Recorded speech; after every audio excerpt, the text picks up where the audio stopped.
COVID-19 continues, we may want to ask how our kids are coping. Shatanya Clark looked into how social isolation can really affect a child's behavioral patterns.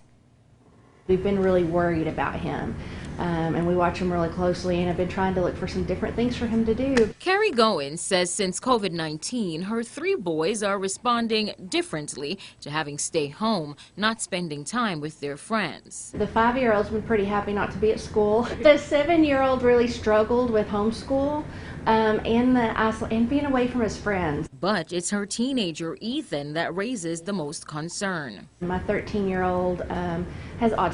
He's very high functioning, but especially for him, the social part has been huge. Goins says she has noticed behavioral changes in Ethan that have slowly progressed over time. He's definitely been a little depressed over the last couple of weeks, which, you know, it's not horribly surprising. Goins says this is scary for herself and possibly other parents, especially with so many uncertainties about how to approach the situation. Counselor Pat Mashburn says it is important to have the children talk freely about how they feel about what is going on. If a child doesn't really know how they feel about something, you can say, well, do you feel mad, sad, glad, or afraid? Mashburn says to remind them there is no wrong answer. She adds there is a possibility that issues the kids already have could worsen during this time. I think it's very important to have a schedule. I think that provides security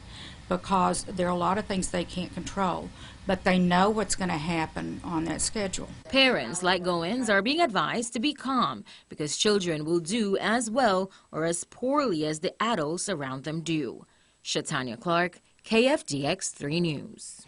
Now, Mashburn says whether or not this period of social isolation will have long-term effects on our children, it depends on how the family reacts to the coronavirus and what's going on with that, but also the individuals and how fearful they are around them as well.